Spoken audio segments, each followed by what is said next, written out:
Hola a totes i tots.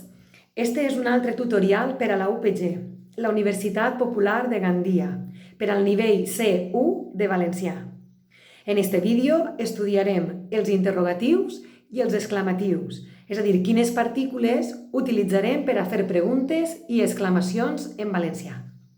Comencem pels interrogatius. Tindríem qui, que l'usem per a persones, és a dir, fa referència a persones, com per exemple, qui ha sigut o no sé qui ha vingut a casa.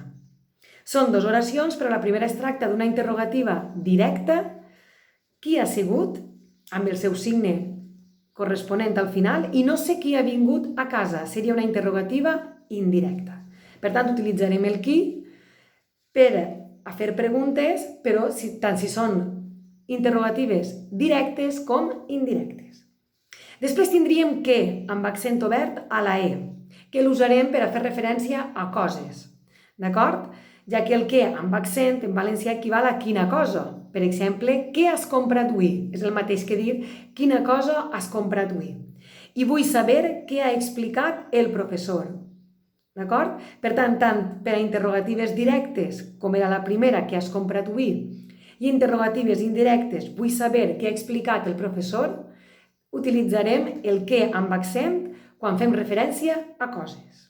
Un altre interrogatiu seria on, que l'utilitzarem per a indicar el lloc. Per exemple, on està la revista? Després també tenim quan, per a indicar el temps. Seria el que en castellà és cuándo. Quan vindràs a ma casa? Després tenim com, per a indicar la manera. Com has vingut fins ací? I si es fixeu, qui, què amb accent obert, on, quan i com van seguits sempre d'un verb. A continuació, vos en diré dos que sempre porten després un substantiu, que també són interrogatius, que seria el quin en totes les seues formes, quin, quina, quins, quines, com per exemple, quin plat vols? Quina hora és? Quins llibres has comprat? I quines jaquetes em donaràs? D'acord? I per últim, quant, que seria el que en castellà equival a cuánto, indica la quantitat.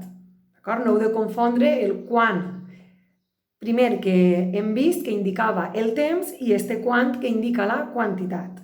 Per tant, este que indica la quantitat, podríem dir quant ha costat això? O quanta sal necessites? Quants jerseis has guardat ahir? Quantes coses has venut? D'acord? Fixeu-vos que en aquests últims dos, quin i quant, ja no van seguits d'un verb, sinó que van seguits d'un substantiu. A continuació veurem els exclamatius. Tenim, en primer lloc, que l'utilitzarem quan després jo tinga un adjectiu o un adverbi. Per exemple, que simpàtica que és. Simpàtica és un adjectiu i per tant utilitze que per expressar aquesta exclamació. O que lluny vius. Lluny és un adverbi i per tant també utilitzaré que.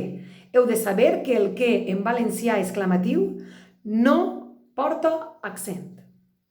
Després tenim quin, quina, quins, quines, en totes les seves formes, més un substantiu. Per exemple, quin fred que fa.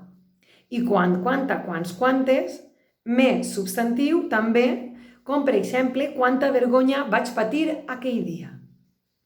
D'acord? L'errada típica és, per exemple, fer la frase que fred que fa. No seria correcte perquè fred és un substantiu i hem dit que davant de substantius hem d'utilitzar quin, quina, quins, quines. Per tant, hauríem de posar ahir quin fred que fa. Recordeu també que signes d'interrogació i exclamació, que ja ho sabeu, sols se'n posa un, d'acord? I sempre va al final de l'oració. En determinades ocasions, el signe d'interrogatiu pot aparèixer també a l'inici si són frases ja d'una extensió considerable. I fins ací el tutorial dels interrogatius i els exclamatius per a la Universitat Popular de Gandia, per al nivell C1 de valencià. Vos espere en el pròxim.